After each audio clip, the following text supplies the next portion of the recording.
ulice čuvaju sećanja jednog grada. Kroz njihov izgled, ali i nazive, prelama se istorija, od slavnih trenutaka do zaboravljenih priča. Promene društvenih okolnosti ostavljale su trag i na mapama, tako je ispisana čitava hronika društvenih promena. Posle Drugog svetskog rata, mnoge ulice dobijaju nove nazive, a ova je nazvana po komandantu Velikokikinskog partizanskog odreda Uglješi Terzinu. Stigli smo u Narodni muzej Kikinda, gde će nam istoričar Miloš Pušara reći više o Uglješi Terzinu, po kom je nazvana jedna od kikinskih ulica. Miloše, svojevremeno ste imali izložbu o Uglješi Terzinu. Zašto ste se opredelili baš za njega, s obzirom na to da je u Kikindi bilo više ljudi koji su učestvovali u narodno-oslobodilačkoj borbi i ostavili svoj trag? Dobar dan, pre svega.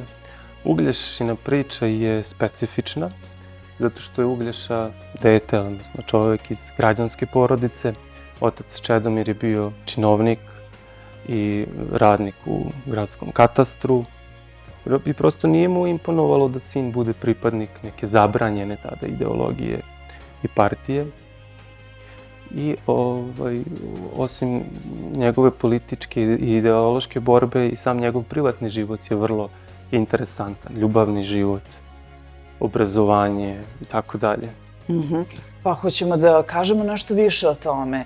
Kad je i gde je rođen, rekli ste malo čas u građanskoj porodici. U građanskoj porodici 1909. godine, tada još je bila Austro-Ugarska monarhija, i obrazovanje osnovno i srednje je završio u rodnom gradu, premda smo našli fotografije kad smo pravili izložbu i podatke da je jedan od razreda pri kraju školovanja završio u Vrbasu.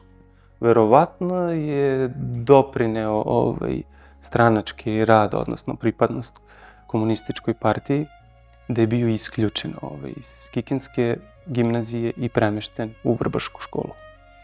Kako je došao u dodir sa komunističkim idejama? To je interesantna priča. Čuo sam skoro, mislim, u nekoj seriji domaćoj, da narod kad je gladan brzo pocrveni. Uglješa nije bio pionir te ideologije. Tu ideologiju su donosili, što je veoma interesantno, stari Kikinđani koji su bili mobilisani u Prvom svetskom ratu od strane Austro-Ugarske monarhije, od vojne administracije, i poslati su na istočni front u Galiciju se bore protiv braće Rusa. Mnogi od njih su to odbili i predavali su se masovno Rusima. Uz blagoslov poslednjeg ruskog cara Nikolaja formirana je prva srpska dobrovoljačka divizija. Sad, to je period kada se raspadala i Ruska imperija i prodirale su sve snažnije boljševičke ideje.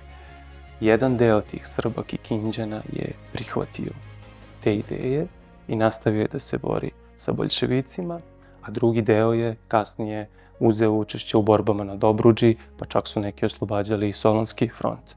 Tako da, kada su se ti ljudi vratili u Kikindu, oni su donosili ideje o Sovjetskoj Rusiji, Sovjetskom savezu, jer su se vraćali početkom 20. godina. Uglješa je u tom periodu bio, kao i većina mladića koji će postati komunisti, član Sokolskog društva. Tako da i to je zanimljiva priča, uopšte generalno osjećaj i pripadnosti. Kako je sad on bio iz Sokova, znamo kako je to patriotsko udruženje bilo, pa se odjednom prešaltao, prebacio da postane pripadnik ideologije koja je tada bila onako malo i sanjalačka i romantična, i tada je zaista trebalo da se bori za socijalnu pravdu i za neku jednakost. Radnici su bili u veoma teškom položaju tada u periodu Kraljevine Jugoslavije, tako da je komunistička partija odmah po osnivanju i nakon prvih izbora, kada je ostvarila jako dobre rezultate, bila zabranjena. Tada je nastao taj period ilegale, pa je kralj Aleksandar u potpunosti ukinuo stranke u jednom periodu, ali se komunistička partija uvek održavala na raznim kongresima i prošla je kroz razne unutrašnje borbe. Postojale su frakcije u samoj partiji. Tih podataka, da li Uglješa pripadao nekoj frakciji, nema, ali je interesantno da je on imao nadimak, dva nadimka sam pronašao, Apostol i Apuka. Opu na mađarskom znači otac, znači autoritativni nadimak. Bio je zaista vođa kikinskih komunista, donosio je pamflete, razne brošure, prosto usmeravao je komunističku omladinu u kojim smerom da ide. I onda mogu da nastavim priču o obrazovanju. Dakle, kad je završio srednje obrazovanje, upisao je Pravni fakultet u Beogradu, međutim, vrlo brzo se prebacio u Zagreb i odatle je slao direktive i posjećivao relativno često svoj rodni grad. Uglješa Terzin smenio je Mihajla Polita, kako se ranije zvala ova ulica. Mihajlo Polit Desančić bio je advokat i doktor prava, publicista, poslanik i jedna od najistaknutijih ličnosti srpske Vojvodine, pored Svetozara Miletića. O njemu više nekom drugom prilikom, a sada se vraćamo uzbudljivoj životnoj priči Uglješe Terzina. Interesantna priča je da je u Kikindi imao i veliku ljubav koja se zvala Jelica Marinkin. Njen život je svakako priča za sebe, neverovatan je. To je bila njegova devojka ili verenica? Partijski radnik, izrazita komunistkinja, pravoverna, bila je baš, živela je po svim tim načelima. Ona je ćerka Zlatoja Marinkina. Marinkin, malo je neobično prezime. To su opet dobrovoljci iz Prvog svjetskog rata koji su nastanjeni u Rumuniji, bili u Malom Bečkereku, ali su se preselili u rusko selo. Tako da je Jelica rođena u Rumuniji, ali je živela u ovom delu Banata, u jugoslovenskom, srpskom delu Banata. Upoznala je Uglješu i to je jako bilo razočaravajuće za njegove roditelje, za oca Čedomira i majku Maru Brandić. Zbog čega? Smatrali su sramotom da komunistkinja bude devojka ili kasnije i supruga čak njihovog sina jedinca. Dolazilo je čak i do montiranih procesa protiv nje, gdje su iznošene neistine. Pa sad, parafraziram, po znacima navoda govorili su da je ona prljava devojka, nečasna, da ima veze i sa prostitutkama. I na svaki način su pokušavali da je udalje od njihovog voljenog sina. Da li su uspevali u tome? Uspevali su zato što se veza raspala, odnosno brak. Uglješa je sa Jelicom u jednom periodu 30 godina prešao jugoslovensku-rumunsku granicu i bio je uhapšen od vlasti i tad je na neki način pomilovan. Vlasti su bile blagonaklone jugoslovenske. Ali mnogo gore je prošao 36. 7. godine kada je uhapšen u Zagrebu, deportovan u Zrenjanin, Petrovgrad. Tu je brutalno prebijen, brutalnu torturu je doživeo, oba bubrega su mu bila oštećena, piše, mislim, malo su arhaični izrazi, creva nagnječena i tako dalje. Znači, tamnovao je u Sremsko-Mitrovačkoj kaznioni i tu je stekao čak i kontakte sa ozbiljnim komunistima, kao što je bio Moša Pijade. Kasnije ćemo nešto reći i o tom prijateljstvu iz tamnice. Dakle, u Zagrebu je relativno brzo upoznao i drugu životnu saputnicu s kojom je ostao do njihove prerane smrti, jer je i ona pogubljena 1941. godine. U pitanju je Nada Horvat. Bitno istaći da je on uz taj život revolucionara i otpadnika i komuniste putovao po toj velikoj bivšoj državi. Postoje različite fotografije koje ćete vidjeti iz raznih delova naše zemlje. Išao je često na letovanja, imao je prijatelje svugde. Vodio je jako računa o fizičkoj spremi i kondiciji. Naručivao je, da se žargonski izrazim, neke bilderske časopise iz inostranstva, brošure koje također posjedujemo, gde se tačno vide koja vežba služi za koji mišić. Tako da je držao i do svog tela i do duha. I bio je svestrana ličnost, ali je bio sklon i kafanama, kavgama.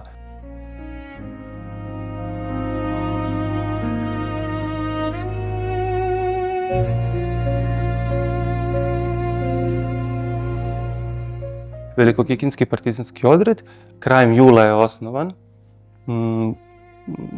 gde su se okupili ljudi i partizani, komunisti i dogovorili su se šta je pred njima. Izvršene su određene i diverzije, izvrnuti su neki vagoni na pruzi oko Banatskog Aranđelova, zapaljeno je žito na salašu Teodora Slanija i odlučeno je da se ide u kukuruze. Sad to, kad kažu u kukuruze, možda deluje naivno i smešno kad mi danas pričamo o tome, ali ne. Vojvodina, Banat je izrazito ravničarski teren. Tu ne postoje brda, planine, prosto ne postoji teren pogodan za gerilsku borbu, ali je postojao plan, oni nisu svesno iz nekog fanatizma želeli da poginu, nego su imali plan da nakon tih početnih akcija i diverzija pređu u Srem, gde se odvijala prava borba i gde je postojala određena sloboda za gerilski način ratovanja. Njih su preduhitrile vlasti koje su sve znale, apsolutno su ih pratili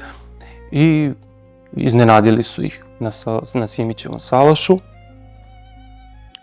Nekoliko puta brojnije nemačke snage su prepolovile kikinski odred.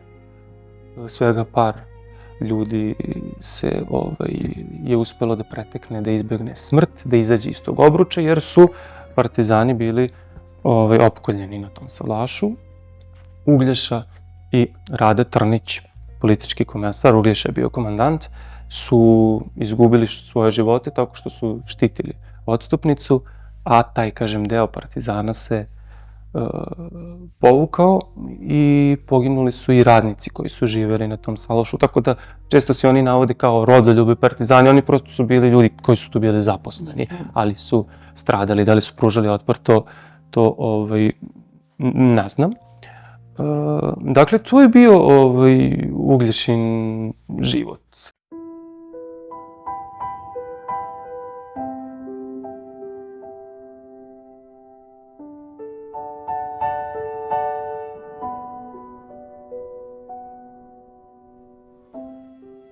Uglješa Terzin ipak, uprkos svojoj biografiji, nikada nije proglašen za narodnog heroja, iako se njegova majka sa tom inicijativom svojevremeno obratila i Josipu Brozu Titu, ali bezuspešno. Jako interesantno da je, na primjer, jedini narodni heroj Banaćanin, severa Banata, narodni heroj je Rade Trnić.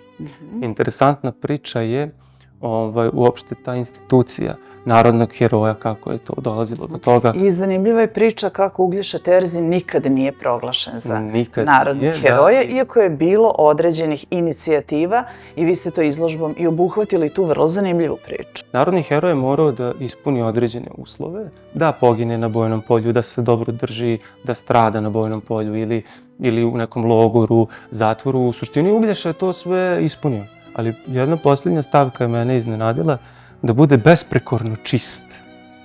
Šta je to značilo? Pa, spomenuo sam da je bio kavgadžija, da ga je takav glas pratio. Sad, legenda kaže da je na čuvenom kikinskom korzovu Uglješa udario šamar Tomi Granfil. Tomo Granfil je čovek o kom svi pričaju, pogotovo stariji ljudi, on je kriv za sve, on je kriv za propast ustanka ovde, za sve provale koje su izvršili nemački agenti. Ne znam, tim ću se možda tek baviti, ali da ima i vatre. U svakom slučaju je bio neko ko je veoma bio uticajan. Uticajan i kontroverzna ličnost. A istina je, koju je obnarodovala Uglješina majka Mara, da je u stvari Uglješa udario šamar Kolti, mislim da se zvao Tibor Kolta, taj mladić, ali to su bili tako neki benigni privatni razlozi, da mu se možda nije javio, pa on kao stariji autoritet, tako neka simpatična priča je na kraju ispala, a najvažnije je zašto je to Marija Terzin Brandić spomenula, jer je pisala 1960. godine Josipu Brozu Titu, drugu Titu, da bi njen sin trebao da bude proglašen za narodnog heroja. Nikad nije dobila odgovor. Spomenuo sam prijateljstvo i sa Mošom Pijadom. Interesantno je da se on zbližio s njim u Sremsko-Mitrovačkoj kaznioni i da su roditelji, tada je Čedomir još uvijek bio živ, da su napisali pismo Moši, jer ekshumacija tela sa Simićevog salaša izvršena je marta 1945. godine i bio je plan da se svi sahrane u zajedničku grobnicu. I Uglješini roditelji su uspeli da ispusluju da, zahvaljujući Moši, da on bude sahranjen u porodičnu grobnicu na Melinom groblju. Ne zna se da li je opstala ta porodična grobnica familije Terzin. Prema našim saznanjima nije.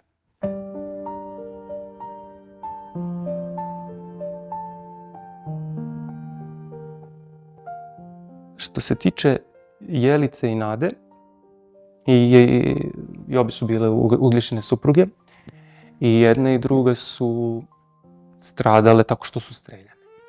Sad, Nisu imali dece? jako je to dirljiva i bolna tema, jer kada su streljali Nadu Horvat, ustanovili su, kako piše u izveštaju, da je bremenita, odnosno da je bila trudna.